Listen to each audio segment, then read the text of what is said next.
and she heard some scratching on the door. She said she opened the door and I was standing there with my keys out, and I was so drunk that I couldn't get my key into the door.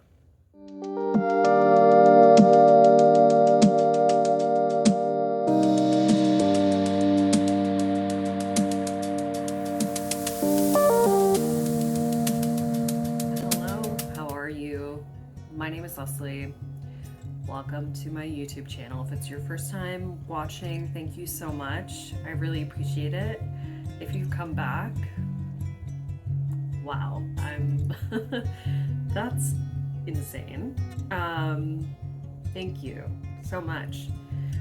Today I just wanted to talk about my sobriety story. I'm coming up on my 7th year of being sober, and I'm really proud of myself. And it's a story that I often get asked by people who are curious about quitting drinking. That was my substance, or maybe quitting another substance in their life. And I thought maybe I could just put it out there for people to stumble upon and watch. I'm gonna have links to AA and Al-Anon down in my bio for anybody who is looking for a place to go to get more information about being sober, or for even dealing with people in their life who are sober or who aren't sober. Al-Anon is a wonderful resource.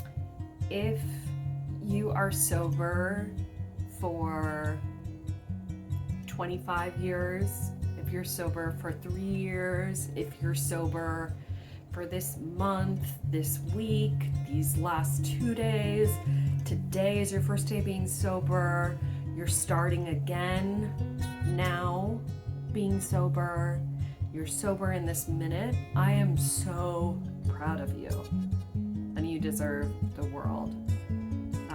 The practice of sobriety, in my opinion, is choosing to start again and start over. I think that has been the biggest blessing in my life. My journey is different from everybody else's journey, and that makes life really beautiful and interesting. And I am so curious to hear about, if you want to share your sobriety story in the comments. I would love to read it and celebrate you. And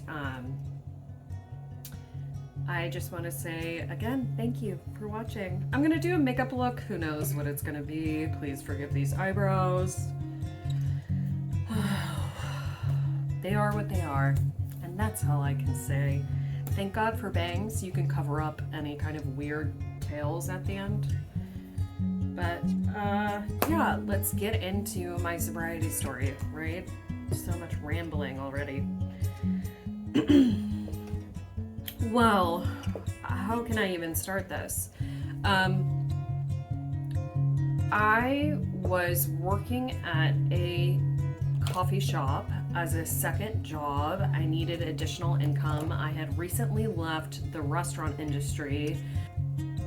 I knew in working at their restaurant, I had an inkling that something was wrong with me and alcohol. I had friends, one of my best friends in the entire world, who I owe a lot of my sobriety to, had already kind of talked to me about potentially alcohol being an issue. And when I worked at this restaurant job, I drank a lot.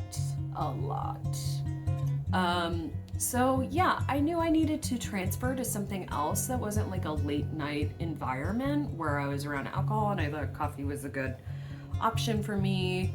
And I trained at a coffee shop. This coffee shop was in the Upper East Side. I lived at the time in Brooklyn. It was about an hour-long commute. And it was my last training shift.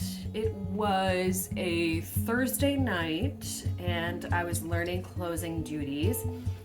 And I was working the next morning as a true employee. I wasn't shadowing anyone, it was on my own. And I was going to be working at the cash register that day. And Friday mornings were really busy for that location because we were kind of in the heart of like a super busy business district. And my friend had texted me while I was at the coffee shop, and she was like, hey, my boyfriend is doing a comedy show at this comedy theater that we both went to, and she was like, why don't you come see the show, and before we go see the show, let's grab some drinks, and I'm gonna be at this bar indulging in happy hour, join me, or something like that. So I thought about it, and I was like, this doesn't sound like the best idea because I had to be at the coffee shop at like, I think I had to be there at 6 and we opened at like 6:30. I was like, this doesn't sound like the best idea, but also I have a new job and I've been working really hard and I should celebrate. So I'm gonna go. And I went, met my friend. I think it was like the last hour of happy hour. So it was probably like 7 or 7:30 or something. So we both ordered, it was like buy one, get one free. So I think we both got like 4 drinks each. 2 to 4 drinks each. Drank them so fast, walked over to the theater, went and saw the show. At the show, we split a bottle of wine, so I had about 2 more drinks. At this point, that makes it like 4. We went to another bar, and there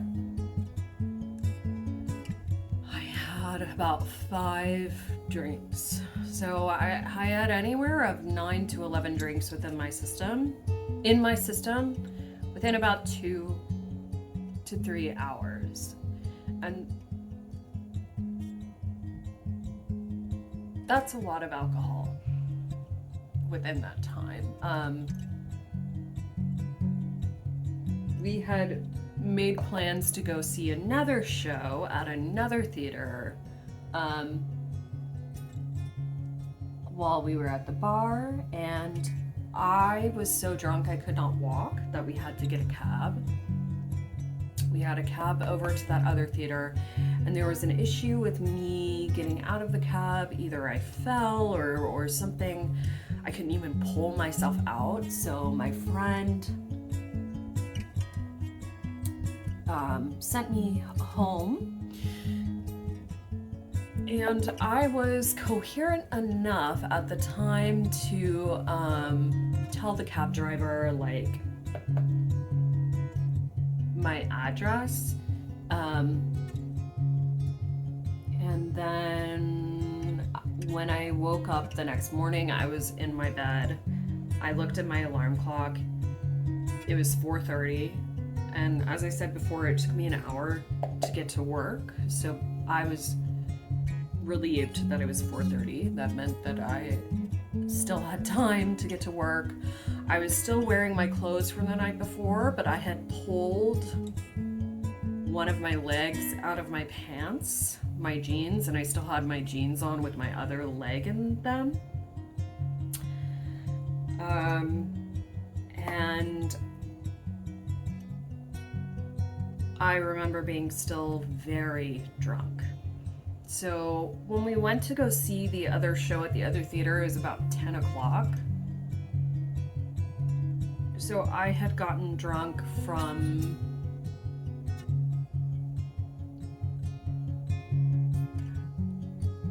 about like 8 to 10. And I was still drunk. It's not that I was like partying until 4 o'clock in the morning drinking and I was still drunk. I was still drunk from the amount of alcohol that I ingested within 2 hours. many hours prior. So I hopped into a bath. Thought that would sober me up. I then was like really proud of myself. I only took a bath for like 15 minutes. I remember the whole time taking the bath, I was anxious because I was like, please don't fall asleep. Please don't fall asleep. I felt a lot of pressure for this job because I had lost a significant amount of income from the restaurant. I was making really good money there, and I needed this job. So there was no way that I could really call out sick because nobody else could work that day. That's why only 2 people were working. Everybody else's schedules were full, and I just knew I had to make it to work. I got dressed in another 15 minutes, and somehow I got to my subway station at 5 and got on the train immediately. And it was cold, so I was wearing a coat from the night that I had worn the night before, and I had my purse from the night before too. And the train car that I stepped into was just jam-packed. The subway car was jam-packed with people. It was rush hour for people who had to be at their work at 6 o'clock. So there was no place to sit. I was just squeezed into the doorway. And I was holding my purse, and I moved it, and I looked to the person on my right who was sitting down in the subway seat. And I noticed on his left arm there was like a little piece of like, I thought it was dried pizza at first. So right where I moved my bag, it looked like he had dried pizza on him. And then I pulled my bag to the front of me and I looked down it, and there was just vomit all down the front. And I went from being drunk to immediately being insanely sick. It's like the smell came and hit me, and it smelled like vinegar, the vomit, because there was so much like stomach acid in it. Anyway, I'll try to stop from there. It was a horrific smell, and yeah, I just became sick as a dog, and I couldn't get off. Like, I wanted to throw up everywhere, and I couldn't. So I just kind of like folded over my body. I started like folding my body in half. You know, I thought maybe I could get off at the next stop and just go vomit in a trash can real quick and come back on, but I really couldn't do that because if I got on the next train, I would be late for work and I would be fired. Or that's what I thought at the time. I wasn't really thinking properly. So the next stop, people got off. There was a seat. I tried to make it to the seat, but somebody made it in quicker than me. So we got moved around, and I went to the center pole in the middle of the subway car, and I just put my purse down on the floor and sat down on it because I just couldn't stand up straight anymore or I was gonna throw up. And I was like leaning my head on my arm as I was seated in the middle of this really crowded subway car, and this guy tapped me on the shoulder, and I was like, oh no, did I vomit on him? Did I get vomit on him? And he said, do you need to take a seat? And I said, I could barely move my head. I was so ill. And the woman who had gotten into a seat before me earlier, the guy went up to her and tapped her and said like, hey, she needs a seat. And the woman got up and we switched places. And I was so sick, I couldn't even say thank you to him. I just like put my head down and focused on not throwing up. And I got to work on time. I showed up to my job. My coworker and I were setting things up, and I just went up to her and I said, hey, I am so sorry, but I'm still drunk and I feel really sick and I'm not sure that I'm gonna make it through this shift. And she said, don't worry about it, I got you. And she had never really been like that nice to me before, but she was just like really kind and accepting. And while I was working at the coffee shop the whole day, like, we were extremely busy, but I kept telling people, like, I need a minute, give me a second, while I was, like, counting cash and stuff, and everybody was just unbelievably patient. And these are clients that typically, because they work at such high-profile jobs, they're very wealthy and they're very impatient mostly. Like they do not like being told to wait, and they do not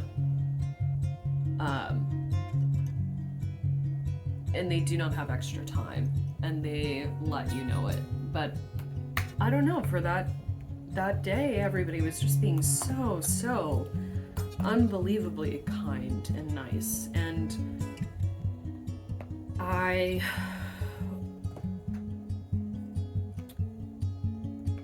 something happened where like I took I had to like look at somebody's ID for people to be able to use their credit card. We were mostly cash at the time, and I saw his ID and it had like, it was like a Florida license. He just kind of flashed it. And I was like, oh, Florida, I'm from Florida. And he was like, oh, where? And I was like, I said my hometown that I was raised in. And they were like, oh my, wow, I know somebody from that town too. Do you know so-and-so? And I was like, I had gone to high school with that person. I didn't know them well, but I knew them. And I was like, oh yeah, I do. And when I tell this part of the story, it sounds really trivial that like a mention of somebody from my high school that I like barely knew was so touching. But in that moment, it just brought me so much comfort. And again, I don't believe in like spiritual things, but it just made me feel like somebody else was looking out for me, and it relieved so much anxiety that I had. And to be honest, like my hometown is not really my favorite subject. But something about the mentioning of familiarity really just like eased my soul. And I made it through the shift. And as an addict, making it through another day, another shift, almost like getting away with it, being able to kind of massage over your actions, not really being held accountable for the things that you have done because you've gone another day of charming it away. Those are usually situations that, like, as an addict, I cling to for further proof that what I'm doing is not that bad and I don't have a problem. and there's nothing wrong with me, but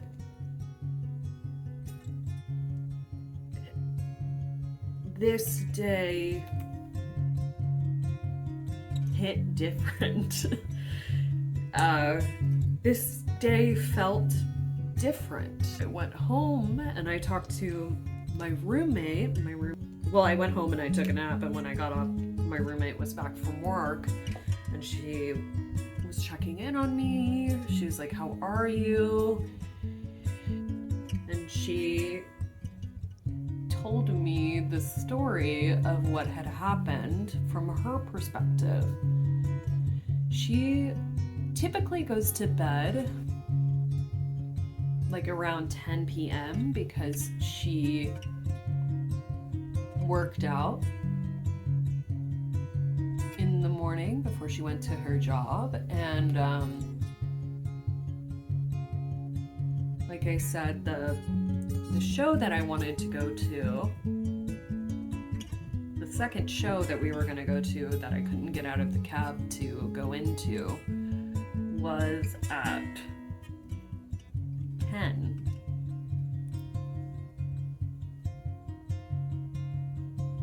And she said she was rolling out her calves in the living room, and she heard some scratching on the door. She said she opened the door, and I was standing there with my keys out, and I was so drunk that I couldn't get my key into the door. I was just like scratching beside it. And she let me in, and I went to the sink and I spat in the sink, and she asked me, like, "Did you throw up?" And I was like, "Yeah." And then I started talking about the deli guy. There's a deli on our corner, and I had made friends with a guy who worked there, who was closer to my age, like a younger guy. He was very good looking and really flirtatious with me, and I knew that he kind of had some kind of crush on me. You know, he would do things like not charge me for like a candy bar or whatever. He would, like, when he would give me back cash sometimes, my change, he would kind of like linger his hand on mine. And normally this kind of interaction with a woman, with me, would be something that would it would make me very uncomfortable. But because I was drinking a lot, that kind of boundary being crossed more or less was, I'm not painting myself in the best light, but this is the reality of the situation. It was more or less a benefit to me. I enjoyed the attention, and I liked that I knew he was attracted to me, which really sucks. And I, would go, it was just kind of like a place I would go every night that I was drunk. I had like certain drunk snacks that I enjoyed, and I would go there all the time. It was just right on the corner. She said that I started talking about him, saying how he had helped me get back into the apartment, and he was trying to get with me, and I was like saying that, I was just being drunk and saying like everyone was trying to get with me. That's not how I talk in normal everyday life, but I was just babbling drunk. And I do say that's not how I talk in everyday life, but I also recognize that, like, the drunk me is still me. It's not a different person.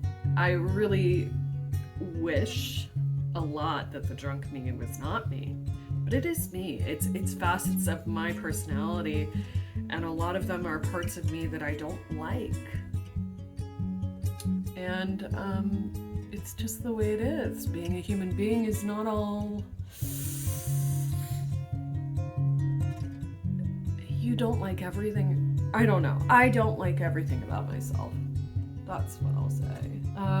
And when my roommate was telling me this, you know, she was telling me in like a really lighthearted way because she thought it was funny. And normally I would think the same. Like, that is so funny. But I was actually really horrified when I heard her talk about how I referred to him. And it was kind of the first time where I thought my drunken behavior was horrific. And part of the reason why I was so horrified was that it sounded like this person had helped me get home, and I continued to talk about them kind of in a disgusting way. And I immediately felt so bad, and I was like, I need to talk to this person. I need to figure out what happened. I was scared that I had said these insulting things that I was saying to her, that I had been saying to her that night to him. Oh, I just got really worried, and I wrote him I got him a card, and I wrote him a thank you, and I went, you know, after a couple days, I went over and I gave it to him, and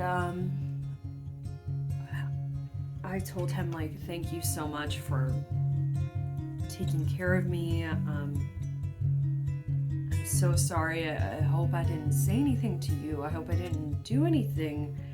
Can you tell me what happened? And he would not look at me.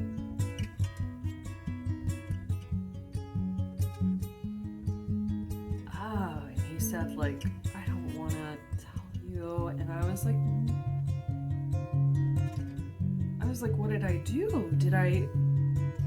Please, you have to tell me. I need to know what I did, because I want to apologize if I said something or did something. Like, I need to know. And he said that he was working that night, and the deli is a family-owned business, so he doesn't always work every night. Sometimes his brother works. And he said he was working that night, and this cab driver came in and said, hey, I have this drunk girl in the back of my car, and she won't get out. She says this is her address, but she's too drunk and she won't leave. And I'm gonna have to take her to the drunk tank. You know, I don't know what to do unless maybe you know her. And the cab driver was like, her name's Leslie. And he was like, oh, Leslie, yeah, I know her. So he came to get me out of the back of the taxi, and he said that when he got to the taxi, that I was just in the back seat sobbing.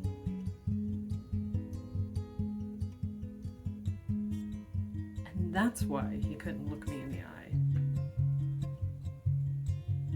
It's because it broke his heart over how sad I was.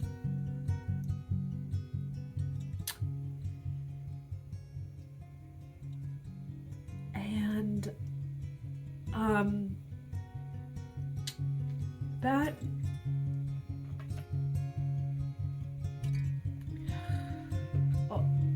along with how everyone else had treated me that day. People who didn't know me.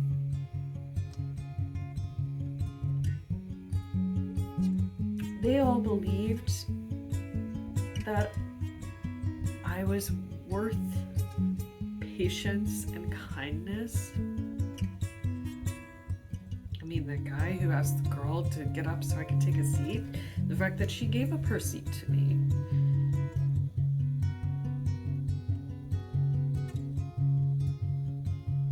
The fact that the cab driver like went into the deli instead of just taking me straight to the drunk tank, and I would have been fired from my job or had to call my parents to bail me out, or I mean, the fact that that guy was working at the deli that night and it wasn't his brother, and you know, he felt compelled to come and get me out of the cab. Like, the fact that my roommate was up, you know, I could have just fallen asleep in the hallway, or even worse, like I could have just fallen asleep outside the apartment. But all these people thought that I was worthy to be treated with kindness, and I didn't think that about myself.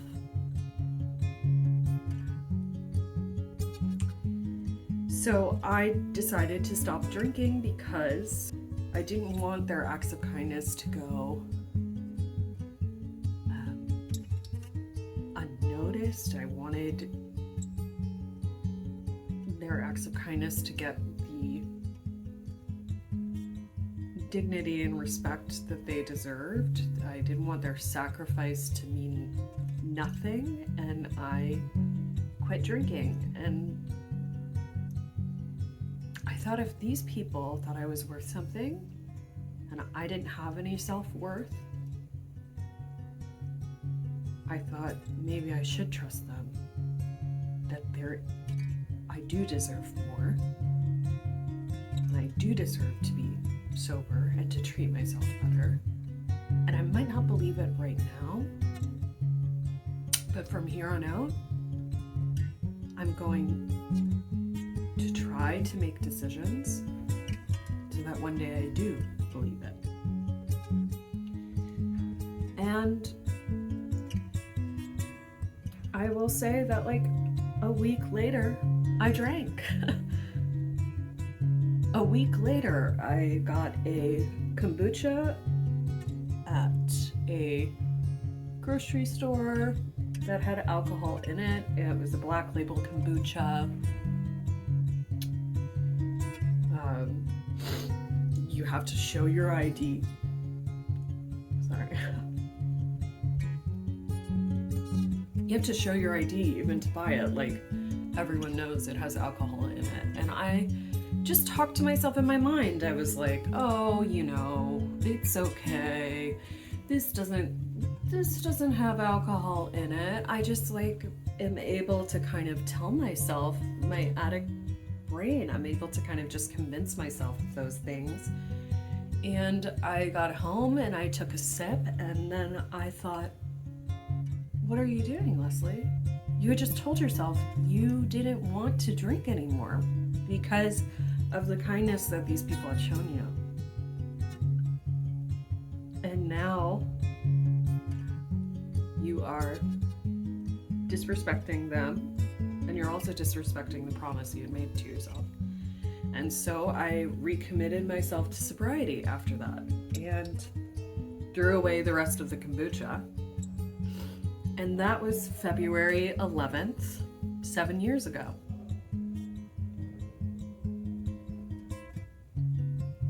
So hopefully something about this makes sense. I'm not really sure that I even communicated anything to anyone. I mean, what is this eye look too? I wanted to be sober many times before I actually got sober. You kind of like bargain with yourself. You say like, well, I don't think I have a problem, but something weird happens when I drink tequila, so I'm gonna stop drinking tequila. I had pleaded with myself, like, tonight you're gonna go out and only have 2 drinks. And I could not do it. I couldn't do it. I would say, like, you know what? We're gonna go to this bar, but we're not gonna get anything. And I would always get drunk. And that's...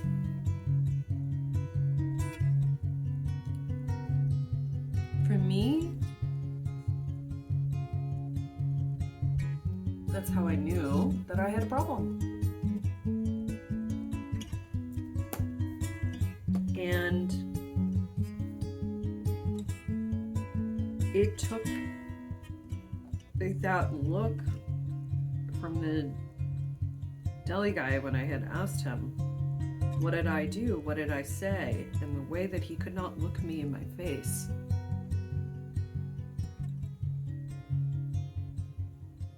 Because the amount of pain that he saw that I was going through when he came to the cab was so heartbreaking for him.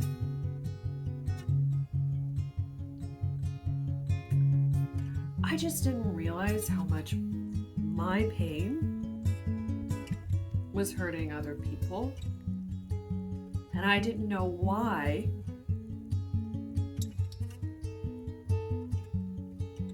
my pain wasn't affecting me, why I thought it was funny and it was silly and it was okay. You don't have to get sober alone. There's so many people out there who want to help you, and I personally am not able to help and facilitate getting sober. I'm not a drug and alcohol counselor, so I can't help in that way, but I'm so excited and more than happy to point you to people who can help you. And alcohol, getting sober, for some people that I know, it has completely transformed their life. It has made it so all of their dreams have come true and they got everything they wanted. Sobriety has not done that for me. It has made my life significantly better, and I've gotten things that I never would have gotten if I was drunk. But it hasn't transformed me into a whole new person, and it hasn't absolved me from the hurt that I caused and the hurt that I continue to cause. But it does offer me a choice. And the choice is to start again, to make a new decision, and to do better. And I feel so lucky, truly lucky to be alive. I feel lucky to be bored. I feel lucky to not have drama or chaos. Do I sometimes have it? Yes. I mean, sometimes I can't help it, but because I'm human, but I do feel lucky that I'm able to ask for help. That's the other step of getting better. First step is admitting you have a problem. The second step is you have to ask for help.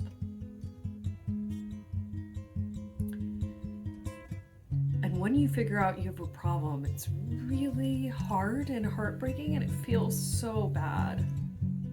And when you ask for help, you feel like you are at the bottom of the rung, and there's nowhere else you can go. But it's really cool.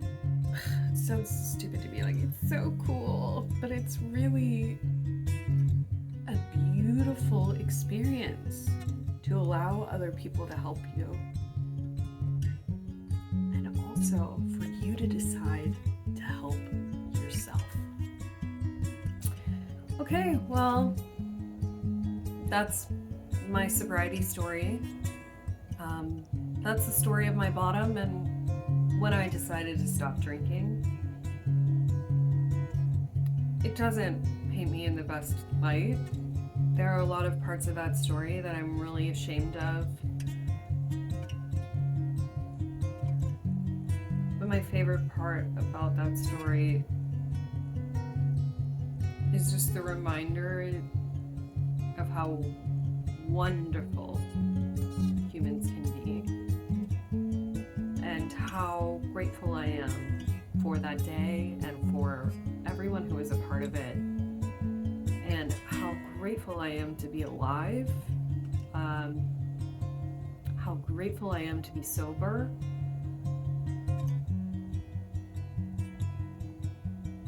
I thought there was going to be more that I was going to say, but honestly, I think that's all I got.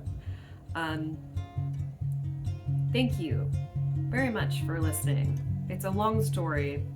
There's a lot of rambling, but I really appreciate you being here. And remember, nobody knows what they are doing.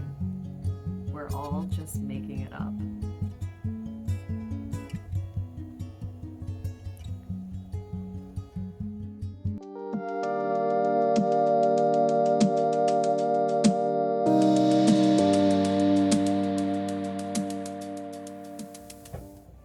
Oh God. Let's see.